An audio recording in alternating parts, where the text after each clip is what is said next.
Esto manda y enseña. Ninguno tenga en poco tu juventud, sino sé ejemplo de los creyentes en palabra, conducta, amor, espíritu, fe y pureza. Entre tanto que voy, ocúpate en la lectura, la exhortación y la enseñanza.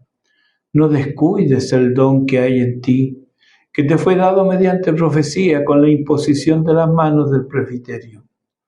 Ocúpate en estas cosas, permanece en ellas, para que tu aprovechamiento sea manifiesto a todos. Ten cuidado de ti mismo y de la doctrina.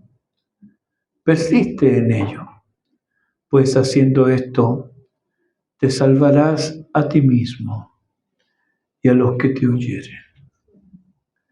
Padre Celestial, tu palabra ha sido leída. Concédenos, Señor, entendimiento ahora para poder aplicar tu palabra a nuestras vidas. Habla que nosotros te oímos. Y te lo pedimos por Jesucristo, nuestro Señor y Salvador. Amén. Tomen sus asientos, queridos hermanos.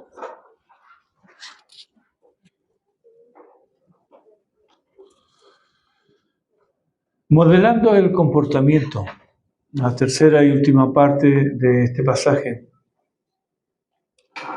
Hace ya algunos domingos que estamos hablando de modelar el comportamiento, modelar la conducta.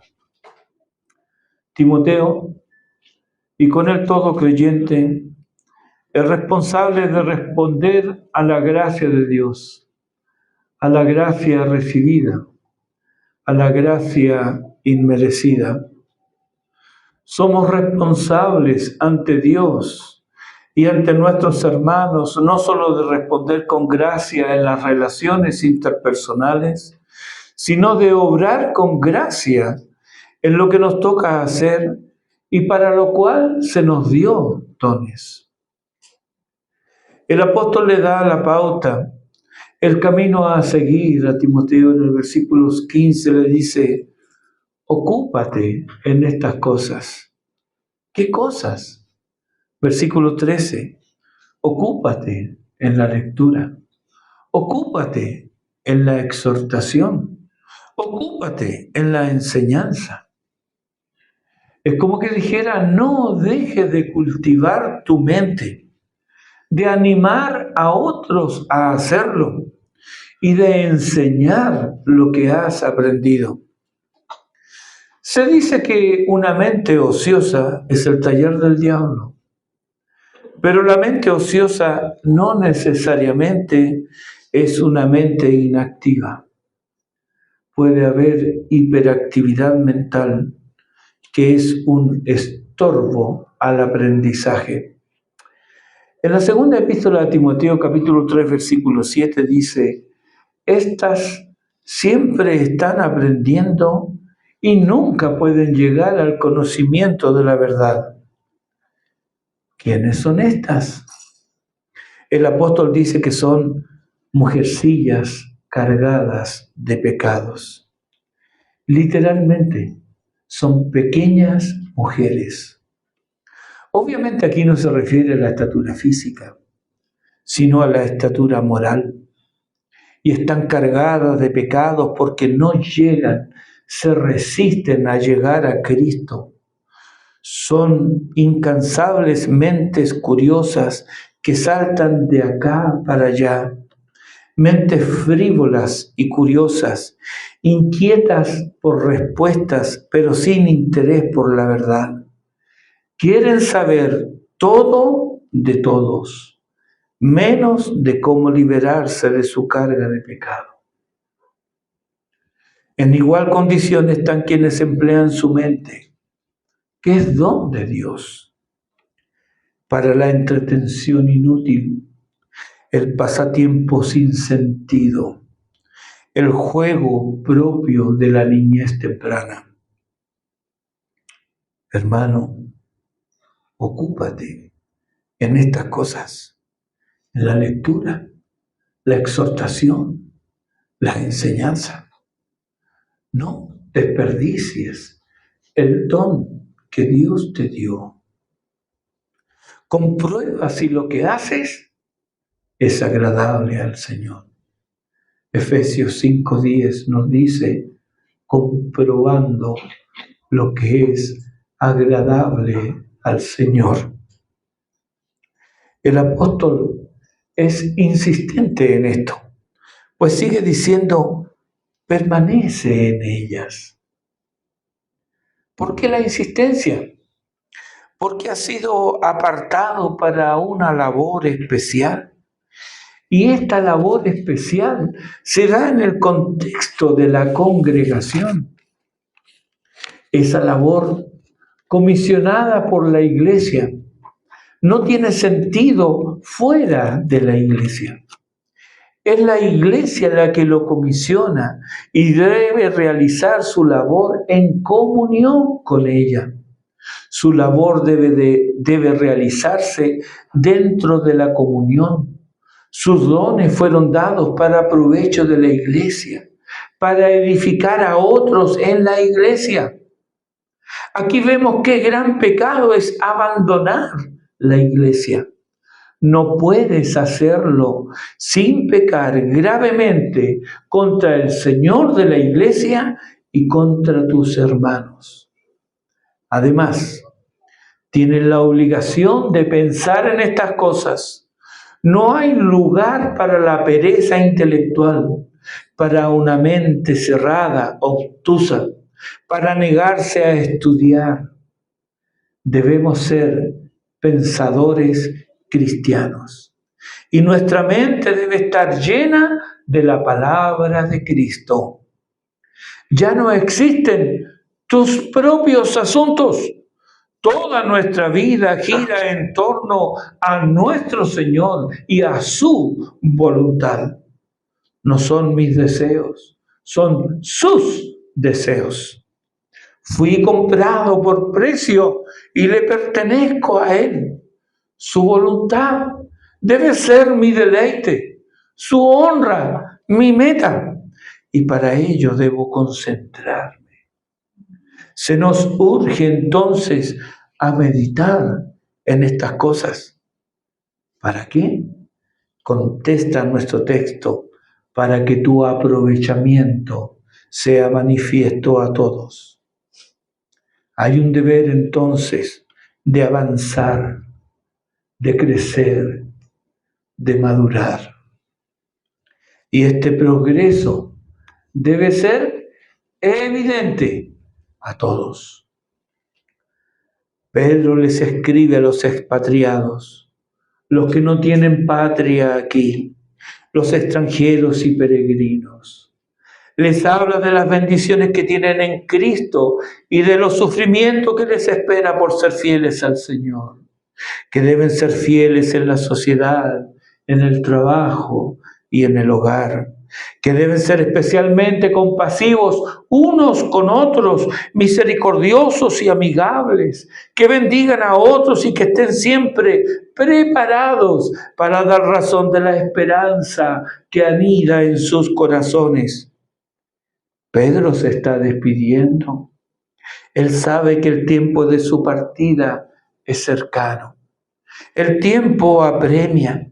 Ya les ha dicho todo, pero los amonesta contra los falsos hermanos y contra las herejías en la iglesia. Ahora sí, él termina su carta. El anciano venerado se despide, no sin antes hacer un encargo final, unas últimas palabras. ¿Cuáles serán? ¿Qué ocupa la mente de este anciano antes de partir a la presencia del Señor? Ya casi no le queda vida terrena, pero ¿qué ocupa su mente? Hermanos, mis hermanos, oh amados, les dice, no caigáis de vuestra firmeza. Antes bien, crecer en la gracia y el conocimiento de nuestro Señor y Salvador Jesucristo. Piensa en esto. Es un hombre que está ya para partir. Sin embargo, él tiene un pensamiento para sus hermanos que quedan. Cuidado, no caigan de vuestra firmeza. Antes, creced en la gracia y el conocimiento. ¿Qué ocupaba la mente de Pablo poco antes de padecer en el patíbulo romano? Él estaba en una mazmorra fría, húmeda y maloliente. Estaba solo. Algunos lo habían desamparado, pero él urge a Timoteo a que vaya pronto a verme. Le dice literalmente, ven pronto a verme. Se nota la urgencia. Le dice, trae contigo a Juan Marcos. Él perdona y olvida la antigua deserción. Hay cosas más importantes que detenerse en eso que pasó hace tanto tiempo. Pasa frío. Le dice, trae el capote que dejé en casa de Carpo. ¿Qué más, Pablo? ¿Qué más necesita? ¿Qué otra cosa te llegó? Y Pablo le dice, trae los libros, mayormente los pergaminos. Esto me emociona y alecciona. ¿Qué habrías pedido tú estando preso y condenado a muerte? Pablo quiere tener su mente ocupada, pero no ocupada en cualquier cosa. Es de esta manera como un creyente crece y madura, y su utilidad es manifiesta a todos cuantos con él se relacionan. Está lleno de Cristo y su palabra, por lo que como un recipiente de agua repleto se rebalsa hasta derramarse. Está lleno.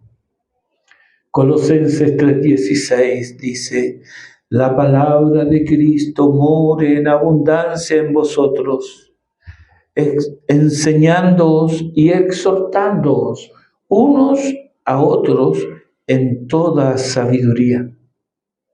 Romanos capítulo 15, versículo 14. Pero estoy seguro de vosotros, hermanos míos, de que vosotros mismos estáis llenos de bondad, llenos de todo conocimiento, de tal manera que podéis amonestaros los unos a los otros.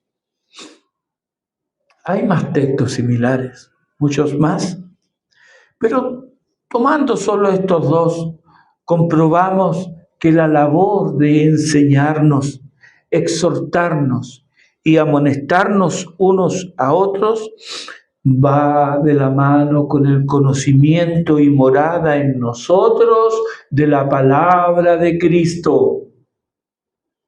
Más conocemos, más útiles somos.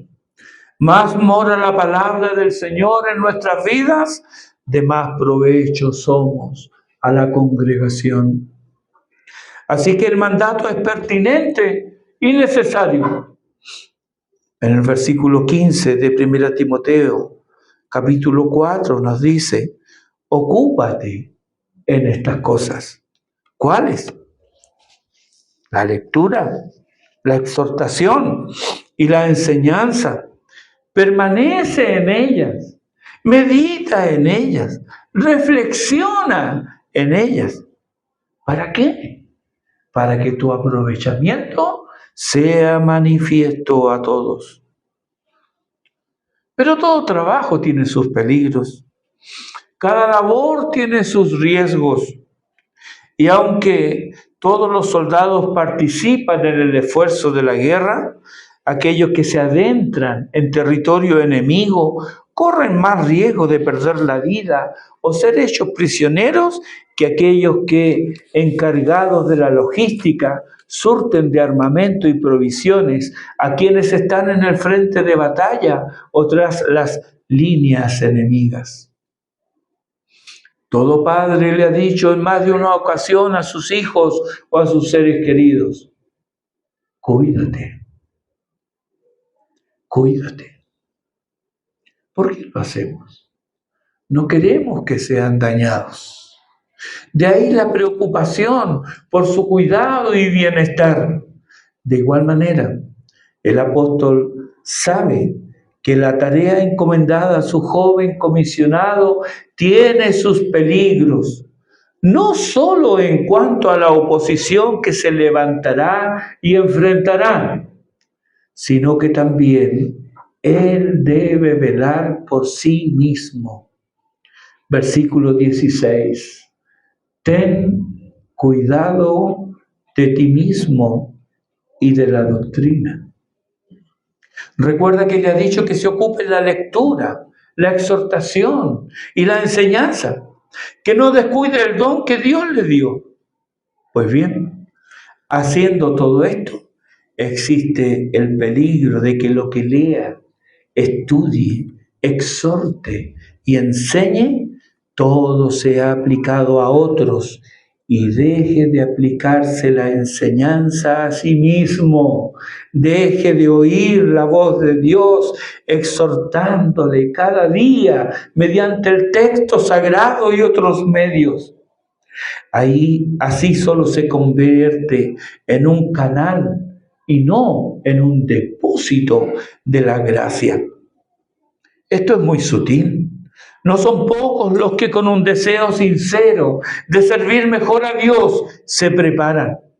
Pero esta preparación no pasa de ser intelectual y poco y nada afecta el corazón. Llegan a conocer algo de doctrina, pero curiosamente les sirve solo para aplicársela a otros y no a sí mismo. Comparto contigo una cita del rabino rumano Alexander Safran respecto del conocimiento y su relación con la Biblia. Dice él: en la Biblia, el conocimiento no es el fruto de la inteligencia, el resultado de la erudición, sino que corresponde más bien a una voluntad de acercamiento y de unión. Dos citas más, una de John Stott, un teólogo anglicano. Él escribe: el conocimiento no es un fin en sí mismo, sino un medio que debe conducir a la adoración, a la fe, a la santidad y al amor.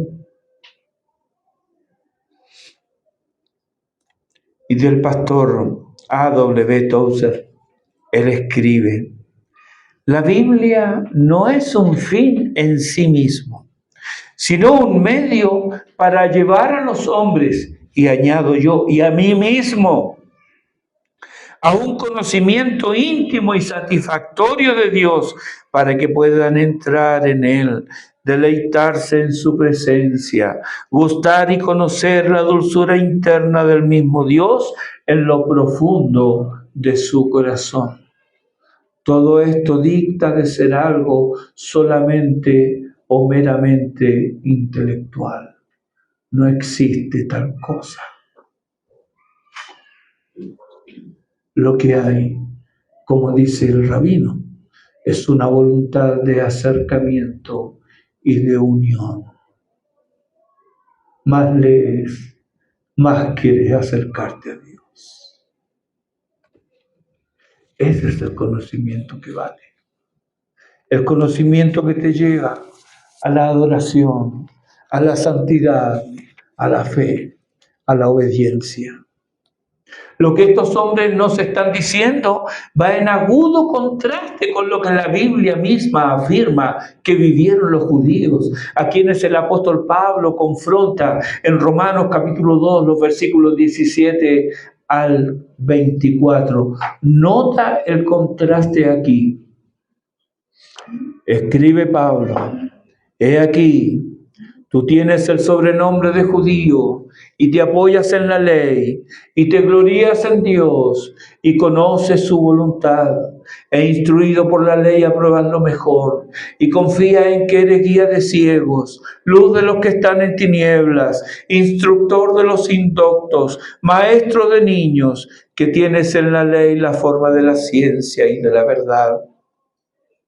Tú, pues, que enseñas a otro, ¿no te enseñas a ti mismo? Tú que predicas que no se ha de hurtar, hurtas. Tú que dices que no se ha de adulterar, adulteras. Tú que abominas de los ídolos, cometes sacrilegio. Tú que te jactas de la ley, con infracción de la ley deshonras a Dios. Porque como está escrito, el nombre de Dios es blasfemado entre los gentiles por causa de vosotros. Entonces, podemos ver la importancia de la admonición apostólica. Ten cuidado de ti mismo y de la doctrina. La vida santa siempre va acompañada de doctrina sana. Lamentablemente, la doctrina sana no siempre es compañera de la vida santa. Fue Jesús quien advirtió sobre los escribas y los fariseos. Ellos predicaban y enseñaban sobre la ley del Señor. Y Jesús les dice a la gente y a sus discípulos en Mateo 23:3, así que todo lo que os digan que guardéis, guardadlo y hacedlo. Mas no hagáis conforme a sus obras, porque dicen y no hacen.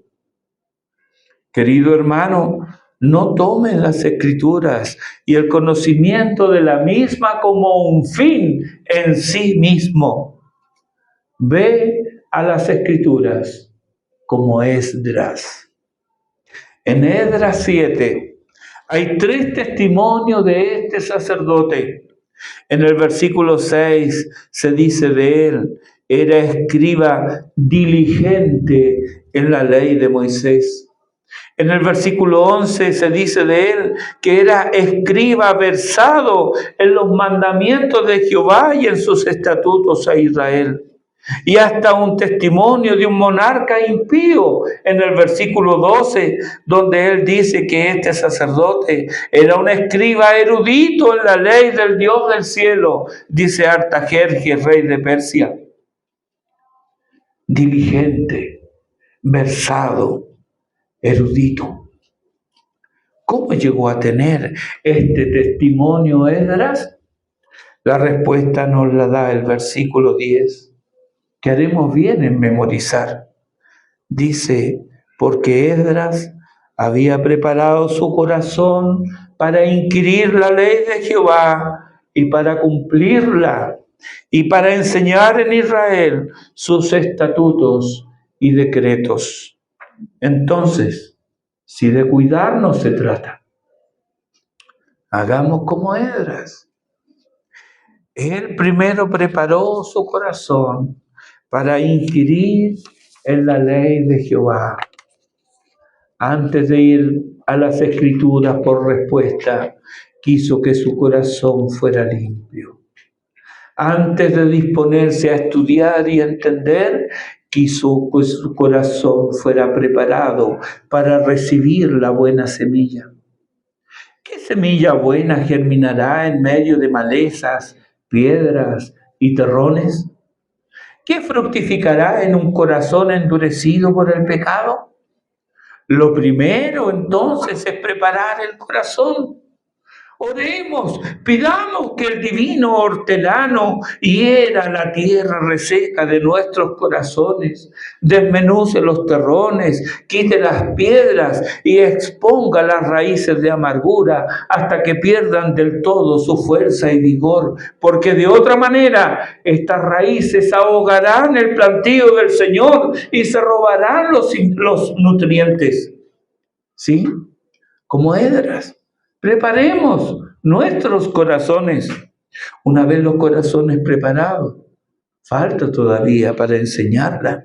Primero hay que cumplirla, hay que hacerla. La preparación del corazón debe ir orientada a obedecer su palabra. Esto es lo primordial aquí. Debe haber una disposición a obedecer a Dios y a su palabra, no a acumular conocimiento. Un corazón preparado es un corazón obediente. Luego, entonces, como Esdras, estaremos en condición de enseñar a otros los hallazgos y tesoros que hemos encontrado en las Sagradas Escrituras y que tanto bien han hecho a nuestras almas. Así, casi sin querer, estaremos cuidándonos tanto en nuestras propias vidas como en lo que enseñamos. Ten cuidado de ti mismo y de la doctrina. Es pertinente, pues ya había quienes habían naufragado en cuanto a la fe. Por ejemplo, Himeneo y Alejandro en 1 Timoteo 1:20 y en 2 Timoteo 2:17 la apóstola griega Fileto. Estos fueron hombres que se descuidaron en su vida o en su doctrina o en ambas cosas y fueron descalificados. Y es dable suponer que por cuanto eran conocidos e influyentes, arrastraron a otros en su deserción. Esta es parte de la preocupación final de Pedro, en 2 de Pedro capítulo 3, versículo 17, donde él le dice: así que, oh amados, sabiéndolo de antemano, guardaos, no sea que, arrastrados por el error de los inicuos, caigáis de vuestra firmeza. Este cuidado que Pedro y Pablo recomendaban a otros, también lo observaban para sí mismos. Pues nadie está en un nivel donde sea imposible la caída. Hay que velar y orar. Pablo estaba seguro en quien había creído y a quien le pertenecía, pero conocía la naturaleza humana y no se hacía ilusiones respecto de las inclinaciones que tiene ésta.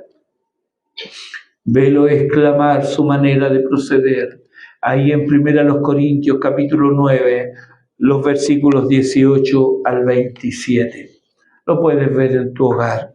Vale pues su advertencia para nosotros, reflejada ahí al final del versículo 27. Dice él, nota, es Pablo el que está hablando, y dice: no sea que habiendo sido heraldo para otros, yo mismo venga a ser eliminado. Por supuesto, aquí no habla de salvación. Está hablando de la utilidad para el reino de Dios. El que una vez anunciaba, hoy día ya no sirve. Qué pena. ¿Por qué tanto cuidado con nosotros mismos y con la doctrina que profesamos y enseñamos? Por el impacto que ésta tiene en las vidas de muchos. Porque, hermanos, recuerda, eres parte del rebaño del Señor. Nada que hagas te concierne solo a ti.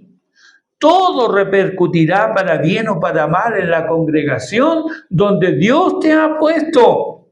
Ten cuidado de ti mismo y de la doctrina. Persiste en ello, pues haciendo esto te salvarás a ti mismo y a los que te oyeren. Por supuesto, aquí no habla de la salvación del alma.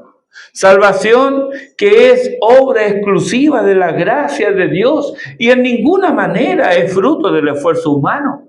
Recordemos al respecto Efesios capítulo 2, versículos 8, 9, porque por gracia sois salvos por medio de la fe, y esto no de vosotros, pues es don de Dios, no por obras, para que nadie se gloríe.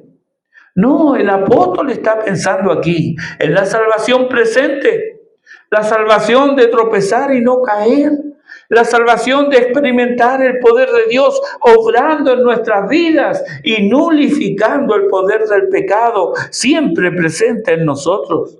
La salvación de no defraudar al Señor que tanto bien ha hecho a nuestras almas. La salvación de experimentar el gozo de servir al Señor en el poder del Espíritu Santo, viviendo vidas santas para su gloria. La salvación de hacer la voluntad del Señor en el camino de buenas obras que Él preparó de antemano para que andemos en ella. Esta es la salvación presente, es la victoria diaria, es la vida del creyente fiel en cualquier circunstancia. Cuando el creyente así expresa, manifiesta y evidencia esa vida de fidelidad y perseverancia, también contribuye a que sus hermanos a imitación caminen en la misma senda. Su vida desafía e incentiva a otros a seguirlo, y aunque no se lo proponga, estará repitiendo con sus hechos lo que Pablo pone en palabras a sus hermanos Efesios, Corintios, Filipenses y Tesalonicenses. Por ejemplo, 1 Corintios 11:1 dice Pablo: sed imitadores de mí, así como yo de Cristo. Todo esto da gloria a Dios. Trae alegría a los santos, y hasta los que no conocen al Señor dan testimonio. Estos son hijos de Dios. Pero, ¿qué ocurre cuando nos descuidamos de nosotros mismos y de la doctrina que profesamos creer? Hermanos, cuánto dolor, cuántas lágrimas. Pues permitir la injerencia de las huestes del mal, dar rienda suelta a apetitos carnales, sucumbir al orgullo y la vanagloria, dejarse llevar por caprichos propios o ajenos, usar la lengua y no para alabar a Dios ni animar al hermano, permitirse el rezongo y la murmuración, anidar pensamientos impíos, en fin. No hay límite a la maldad del corazón cuando éste se corrompe y deja de recibir la luz de la palabra y el calor del Espíritu. Este estado del alma confunde a los santos, destruye las confianzas entre la hermandad y desbarata la obra de Dios. Todo esto, por malo y doloroso que sea, no es todo. Pues algunos son arrastrados a la pérdida espiritual y otros a la perdición por su infidelidad y negligencia. Estos no son conceptos vacíos. Estamos hablando de almas, de personas. Son familias que sufren pérdida. No lloraremos estas pérdidas. No clamaremos al Dios clemente y benigno, que tenga misericordia de nosotros, para que jamás seamos de aquellos que se desvían, propiciando así el desvío de otros. Hermanos, con temor y temblor, grabemos en nuestras mentes y en nuestros corazones esta advertencia que como padre amante le hace a su querido hijo. Sintamos estas palabras. Hijito, ten cuidado de ti mismo y de la doctrina. Persiste en ello, pues haciendo esto te salvarás a ti mismo y a los que te oyeren. Si yo también me miro y digo, y para esto, ¿quién es suficiente? Oh bendito Jesús, acudimos hoy a ti porque somos necesitados de tu gracia. Tu yugo es fácil y ligera tu carga. Tu camino está señalado, pero la maldad de nuestros corazones conspira para querer hacer su propia voluntad. Oh Señor amado, vence nuestra terquedad y quebranta nuestro orgullo para dar lugar a que tu Santo Espíritu nos llene de gracia, luz y verdad. En el nombre de Cristo. Amén.